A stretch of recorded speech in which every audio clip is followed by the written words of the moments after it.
exposición que hará el señor Ministro de Relaciones Laborales sobre un tema que es sin duda de interés nacional y en nuestro caso sectorial tiene pues una especial importancia, y es el tema de las relaciones laborales y muy puntualmente el tema del Código Orgánico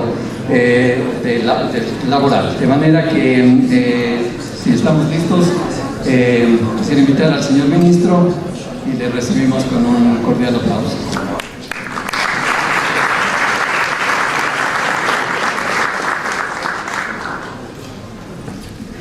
Bueno, buenas tardes con todas, con todos. Primero que nada agradecer la invitación que nos han hecho a este foro. Para nosotros estos son espacios importantísimos, la verdad, que queremos aprovecharles y tener los mejores elementos de estas reuniones que podemos realizar hoy con ustedes, con el sector turismo. La verdad nos ayudan muchísimo el poder efectivamente tener estos espacios de diálogo. Bueno, un poco en función del tiempo, ya va a estar la presentación lista en unos pocos minutos, pero un poco sí comentarles en líneas generales cuáles son las políticas del gobierno que ha venido manejando en el ámbito laboral. Entonces, el haber llegado a proponer un código hoy, Código Orgánico de Relaciones Laborales, es fruto de todo un proceso, si no es algo que de un día a otro se nos ocurrió y queríamos plantearlo y tener un nuevo código porque sí, o por novelería. De ninguna manera, esto es un proceso que inició hace 4 años, cuando se crea el Ministerio de Relaciones Laborales, y lo que busca este es el paso final posiblemente para consolidar lo que siempre hemos buscado en el ámbito laboral en mi país, que haya un equilibrio en la relación laboral. Eso es lo que busca este código y todo el proceso que hemos venido llevando a cabo prácticamente ya 4 años, desde que se crea el Ministerio de Relaciones Laborales. Entonces, lograr este equilibrio era parte de todo un proceso que lo que busca también es una concientización de cumplimiento laboral. Ese, la verdad, será uno de los principales logros que nosotros buscamos y creemos que estamos muy bien encaminados, y más que nada encaminando a los empleadores a que efectivamente generen esa conciencia laboral. Es decir, no que los empleadores cumplan porque el ministerio les va a multar, no, sino que se cumpla de por sí, de convicción. Lo primero que uno debe hacer con sus trabajadores es cumplirles. Entonces, en esa línea, nosotros cuando recibimos del ministerio, porque es importante ver cómo estaban las cosas, hace 4 años nomás, parece que hubiera sido más, teníamos mucha conflictividad en el país, muchísima conflictividad. De entrada recibimos del ministerio con una huelga que lleva 3 meses en Cuenca, en ERCO, que hoy podemos decirles fue la última huelga que hemos tenido en el país. Entonces, no hemos tenido huelgas 4 años en el país. Entonces, teníamos mucha conflictividad, poco conocimiento de las obligaciones, derechos de los trabajadores y de empleadores igual. Y adicionalmente teníamos pocos inspectores, 60, se hacían 500 inspecciones al año. El nivel de cumplimiento de empleadores en el país era de un 30%. O sea, de 100 inspecciones, 30 cumplían, y a veces parcial. Entonces teníamos mucha conflictividad, poco conocimiento, pocos inspectores. Es decir, el ámbito laboral claramente en el país era un aspecto secundario, ¿sí? Si no había mucha preocupación de cumplir. Evidentemente siempre habrá buenos que han venido cumpliendo siempre y que lo siguen haciendo. Realmente para ellos no es mayor novedad lo que ha pasado en el ámbito laboral. Para los que incumplían, por supuesto, se volvió un problema. Mucha intensidad del ministerio, de casi cero control a mucho control, porque pasamos de 60 inspectores a 300 y de 500 inspecciones a 25.000 inspecciones por año. Entonces, claro, no es una persecución, por supuesto, pero es control. Entonces, antes nadie me decía nada, yo hacía un poco lo que quería, ahora ya no puedo. Por supuesto que eso incomoda, pero ¿qué hemos logrado con esto? No hemos tenido huelgas 4 años, el nivel de cumplimiento ahí está sobre el 70%, positivo. No hay tanto conflicto. ¿De dónde nacen los conflictos? Nosotros estudiábamos esto, ¿no? Decíamos, tenemos que bajar la conflictividad, porque resulta que el ministerio se pasaba arreglando problemas entre empleadores y trabajadores en las empresas. Esa no es la función del ministerio.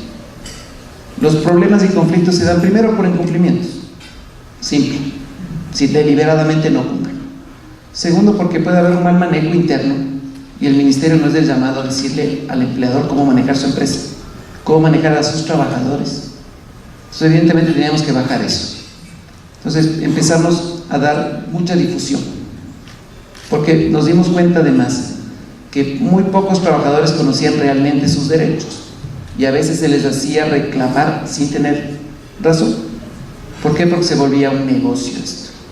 Los conflictos colectivos eran grandes negocios, con muchísima plata, engañando a trabajadores. A veces no importa, reclama, sí tienen derecho. Iban al ministerio, obvio se les negaba, el ministerio se vendió. Entonces dijimos, ok, tenemos que cambiar eso. Señores, así son las leyes, así son las reglas. Entonces empezamos a hacer mucha difusión, mucha difusión. Entonces empezamos a dar cuenta que los trabajadores empezaron a darse cuenta que tenían derecho o no tenían derecho, y que podían solucionar sus problemas sin tener que ir a un conflicto, sino a través de mecanismos de diálogo en los que también nos soportamos muchísimo. Hemos solucionado casi el 80% de los problemas, no a nivel de conflicto ya, antes, a través de tratamiento directo. Venían los trabajadores y nos decían, tengo este problema. Convocábamos a la autoridad o al gerente y lo solucionábamos.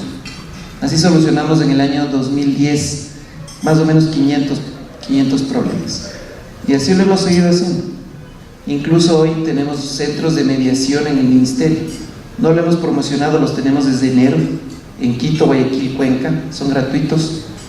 ¿Y por qué no hemos promocionado? Porque sin promocionar hemos tenido 10.000 procesos sin promocionar, de los cuales el 98% se han arreglado a nivel de mediación. Entonces, ahí están las soluciones.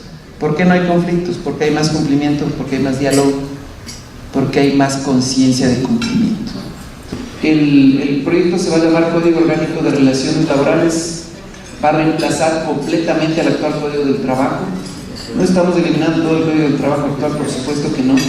Creemos que hay cosas muy positivas en el código, las mantenemos en su gran mayoría. Hemos sacado 25 puntos que nos parece son los más importantes del proyecto de reforma. Van a mantenerse la gran mayoría de temas que están en el código actual, pero simplemente lo vamos a ajustar. ¿Por qué un nuevo código? El código actual tiene 75 años, repito, es un buen código, pero ya ha quedado corto. Hay que adaptarlo a la Constitución, al nuevo entorno de industria, mercado, comercio. Tenemos que se nos ha quedado bastante corto ya. El objetivo, como yo les decía, este código busca mantener, garantizar la supremacía del ser humano sobre el capital. ¿Qué quiere decir esto? Primero, que hay un equilibrio. Y todos estamos conscientes, queremos cambiar la matriz productiva, queremos ser más competitivos, queremos atraer inversiones, queremos un montón de cosas, pero no a costa de los trabajadores, ¿sí? Entonces no vamos a atraer la inversión a costa de los trabajadores. Tenemos países cercanos que, claro, han logrado eso, pero a costa de, si usted invierta y nosotros no le vamos a molestar con los trabajadores, no les da fin y no importa. Entonces eso no va a pasar. Y miren cómo son las cosas. Hoy tenemos una tasa de desempleo del 4.1%, tasa más baja en la historia del país de las últimas décadas por lo menos. Y claro, aquí sí hay que ver un entorno global. Yo sé que podríamos ir, estamos comparando con el peor ejemplo como España, está sobre 25, sí, pero es una realidad. Pero en la zona estamos con una de las tasas más bajas también. En el año 2006 la tasa de desempleo del Ecuador estaba por el 8%. Hoy estamos en el 4%, la mitad. Y en el sector estamos mucho más bajo que países mucho más grandes, industrializados, etcétera, ¿no? Del primer mundo. Entonces, comparativamente, no solo internamente tenemos una tasa baja, pero con controles fuertes, con mucho control de cumplimiento. La tasa de pleno empleo ahora superó a la del subempleo, que históricamente siempre estaba solo. Entonces, estamos garantizando esto. Tenemos mucho control y tenemos la tasa de desempleo más baja histórica. Entonces, esto lo que busca es consolidar este equilibrio entre empleadores y trabajadores. Y ese equilibrio, el primer efecto es que no hay conflictividad. Un poco para contarles, el proyecto lo elaboró el Ministerio de Relaciones Laborales, luego lo pasó a la OIT, porque como ustedes conocen, tenemos varios convenios suscritos con la OIT y lo que tenemos que ver que tengan una coherencia, una armonía, luego especialistas constitucionales sobre todo. El código tiene que estar adaptado a la nueva constitución, aspectos laboralistas, y luego se pasó por la revisión interna del gobierno, que es el hexágono, son 6 instituciones del sector público, la Secretaría Jurídica de la Presidencia y el presidente. Presidente, revisamos esto hace un mes y inmediatamente la siguiente semana empezamos la socialización. Bueno, esto pasa más rápido. Solo les comento, el nuevo código va a tener 3 libros, va a tener como 700 artículos. Una primera parte, los conceptos generales, principios; segunda parte, la regulación de la relación individual y colectiva de trabajo; y una tercera, que es la parte procesal. En el código actual se regulan los juicios laborales de los juzgados. Claro que ahora están por todos lados. La idea es hacerlo ordenado, y por eso también participa aquí la función judicial. Esto lo vamos a ver así brevemente. Es importante simplemente mencionar que en este código estamos reconociendo actividades que son trabajo, pero que decimos que no son relación de dependencia, así que no hay relación laboral. Teníamos que decirlo en algún lado, porque hay casos en los cuales personas que están en estos tipos de actividad piensan que tienen una relación laboral. Y ahí vienen los reclamos, vienen los juicios complicados. Entonces, el primero es trabajo no remunerado del hogar, es la ama de casa. Estamos diciendo que es un trabajo que no tiene relación de dependencia. Esto en línea a que por la Constitución tiene que haber una afiliación universal, y por lo tanto todo el mundo tiene que estar afiliado, y las amas de casa. Entonces estamos diciendo que es un trabajo no relación de dependencia, pero sí tendrá que tener afiliación, que quién le va a afiliar, que cuánto va a pagar, y un montón de preguntas al respecto. En este código no van a estar. Eso está en la nueva Ley de Seguridad Social, que le estamos trabajando también. Otro de estos es trabajo autónomo. Esto es importantísimo. Hay trabajadores autónomos que a veces piensan que tienen una relación de dependencia con alguien más. ¿Sí? Un vendedor, este no es el vendedor de la calle, por si acaso. Puede ser otra persona que tenga una actividad autónoma directa, ¿no es cierto? Entonces estamos diciendo que es por cuenta propia, sin relación de dependencia, es un tercero, pero simplemente estamos definiendo los límites. ¿Hasta cuándo la persona es autónoma? ¿Sí? Otro de estos es trabajo sexual, otro tema que fue pedido hace mucho tiempo, es decir, la trabajadora sexual que está en la calle, digámoslo así, y que es objeto de presión, chantaje, extorsión de la fuerza pública. Como no es un trabajo, entonces estoy diciendo es un trabajo, simplemente eso. Otro es un tema de voluntariado. Miren, hay ejemplos clarísimos. Hay personas que hacen voluntariado en hospitales, que van, pasan por las habitaciones, les leen el periódico, la Biblia, les diga alguna cosa. Eso es un voluntariado, o sea, no hay relación de dependencia, no es que le pague sueldo, que le afilie, que le dé beneficios, etc. Pero ya he visto estos casos. Simplemente lo dejamos definir. Todo el mundo sabe que existe una actividad que es voluntariado, pero no en ningún lado dice dónde y qué es. Entonces la gente puede pensar que eso no es. Ahí vienen los juicios. Los buscamos por esa línea. Este tema lo habíamos justo profundizado hoy en la mañana. El Código de la Producción ya establece que se pueden entregar utilidades en acciones al trabajador. O sea, ese 15% que se paga anualmente al trabajador, que puede ser en acciones. O sea, algunas aclaraciones que proponemos en la reforma. La primera, que tenga que haber acuerdo entre los dos. O sea, que el empleador quiere entregar en acciones y que el trabajador quiera recibir en acciones. Si uno de los dos no quiere, simplemente le paga en efectivo. Segundo punto, que se entreguen las acciones a valor nominal, a valor comercial, pero valor nominal puede ser $1, la acción puede costar en el mercado 100, 50, y claro, hay que hacer una serie de ajustes y precisiones por los cambios que tendría que hacerse en la normativa legal. Pero de inicio, ¿qué busca esto? Que el trabajador se involucre en la empresa, ya no solo como trabajador, sino que sea parte de los socios, parte de los accionistas. Es decir, que se involucren en las decisiones. Nos parece que es algo muy positivo, que el trabajador puede efectivamente sentirse parte de él. Y aquí nos decían, lo que pasa es que si es socio puede pedir los balances. Hoy ya puede pedir los balances. Hoy, no con la nueva ley. Hoy pueden pedir a través de la organización sindical, la asociación de trabajadores pueden pedir los balances. Entonces, por ahí no es la cosa. Si queremos que el trabajador se involucre y sienta una pertenencia de la empresa, porque la fidelidad al trabajador le dura hasta que la empresa de al lado le ofrece $20, $50 más. Entonces esto sí le va a involucrar. deba ser parte y que discutan y que ahí realmente vean cuál es la realidad. A nosotros estas prácticas no son nuevas. Hace 15 años algunos bancos donde yo trabajaba nos decían: señores, vamos a hacer un aumento, ¿quieren acciones? O sea, no es algo nuevo tampoco, pero nos parece que es una cultura que puede ser interesante. Vuelvo a repetir, es opcional, de las dos partes opcional. El 80% de los sindicatos están en el sector público, el 80%. El 95% de contratos colectivos están en el sector público. Resulta que en el sector público hay 200.000 personas bajo el Código de Trabajo, porque el resto está bajo la Ley de Servicio Público o la Ley de Empresas Públicas, que no permiten ni sindicalización ni contratación colectiva. Y en el sector privado hay más o menos 2,5 millones de trabajadores bajo el Código. Entonces hay una proporción totalmente ilógica. Donde menos trabajadores hay es donde hay más sindicatos y más contratos colectivos, y donde más trabajadores hay casi no hay ni sindicatos ni menos contratos colectivos. Entonces aquí sí les hablamos, pero con conocimiento de causa. Nosotros hemos lidiado con los sindicatos las peores formas de sindicalismo y los peores contratos colectivos de la historia, ¿sí? Y como habían esos excesos, porque habían contratos colectivos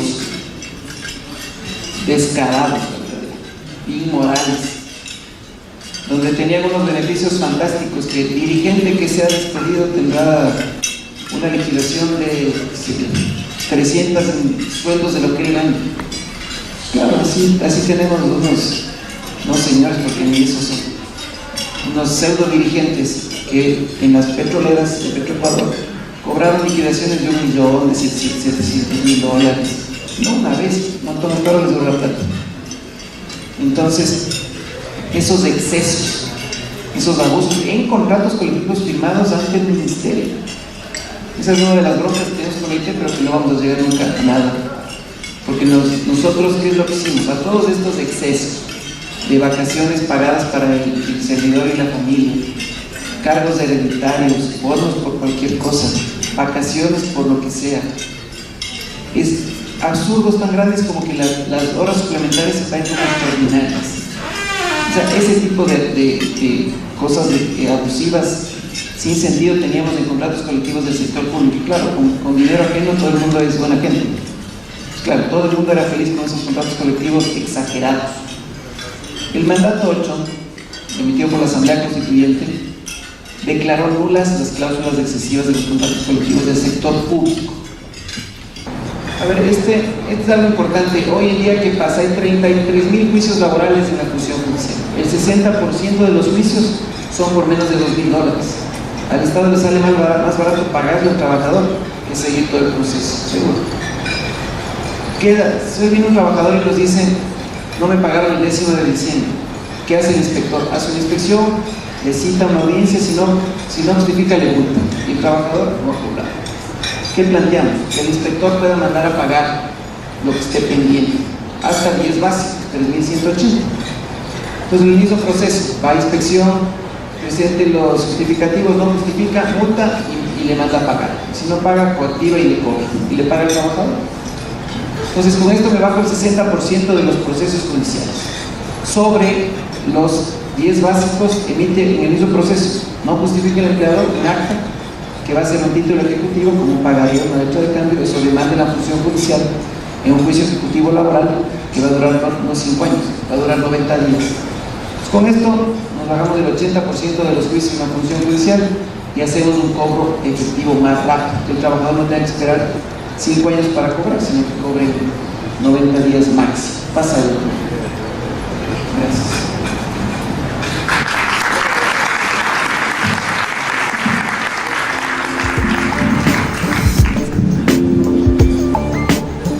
Un tema que preocupa mucho el sector y tenemos varias preguntas al respecto es: ¿cuál es la política salarial y de horarios para las pasantías universitarias y de colegios que son un aporte fundamental en las empresas de turismo? Miren, ¿qué es lo que buscamos como ministerio? Queremos que todas las relaciones que tengan alguna relación al ámbito laboral estén completamente reguladas, que haya claridad. Para esto emitimos nosotros ya un acuerdo ministerial que regula las pasantías, por lo menos en el sector público. ¿Cuál es el problema en el sector privado? Que hay una ley de pasantías, una ley, año 88 si no me equivoco. Esta ley establece ciertas condiciones, y claro, para modificarlas hay que cambiarlas en virtud de la ley. Ese es un tema importante que sí lo estamos considerando en un nuevo proyecto de ley. O sea, de inicio, evidentemente, todo trabajo es remunerado, ¿sí? El pasante no tiene relación de dependencia, así es. Tiene derecho a un pago, ¿sí?, a una compensación, y además tiene derecho a una afiliación. ¿Y por qué afiliación? Y en el gobierno tenemos un programa muy importante que se llama Primer Empleo, que son prácticas, que son pasantías en el sector público. El gobierno, con respecto a lo que usted presenta, ¿eso va a decir que va a fomentar la creación de sindicatos en la empresa privada?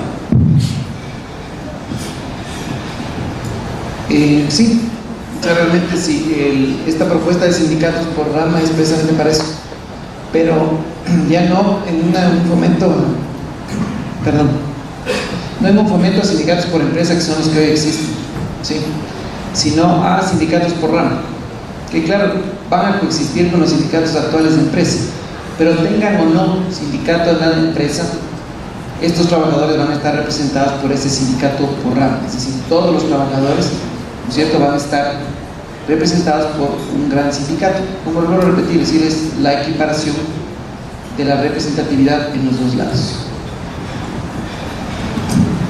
Ahora, le agradezco muchísimo, señor ministro, agradezco de parte de todo el gremio su intervención acá.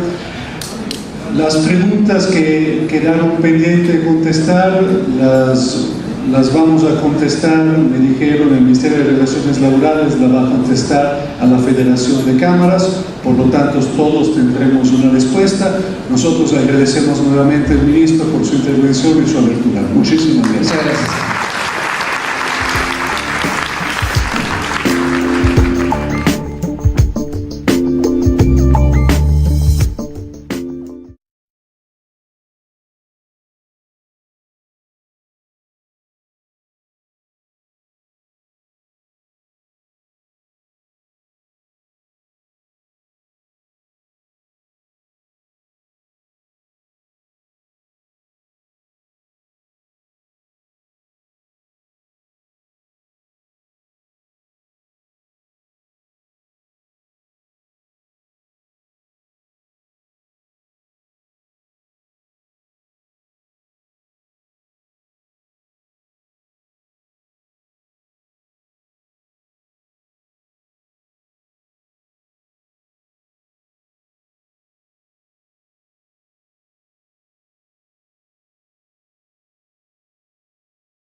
poquito de tiempo, precisamente mientras llega el señor ministro.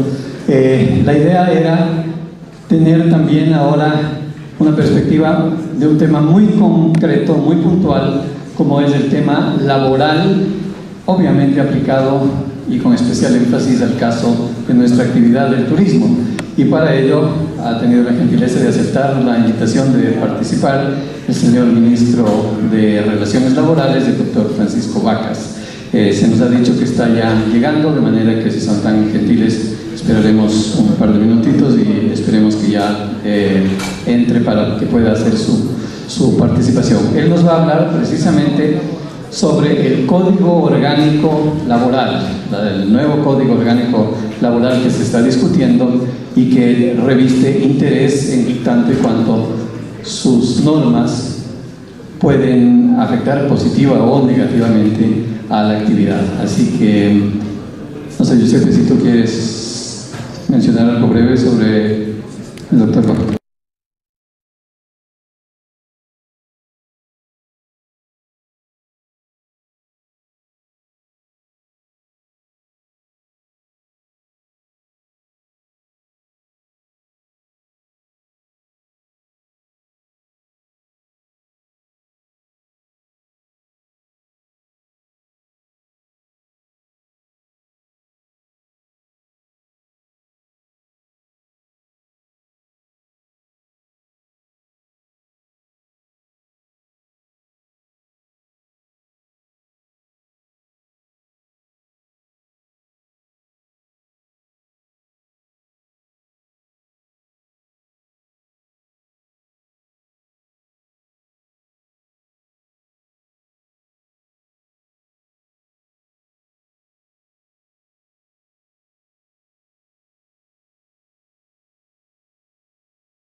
Señores, tiene un relacionado otra cosa que ofrecerle a mis disculpas, porque he tratado de ser riguroso con los temas.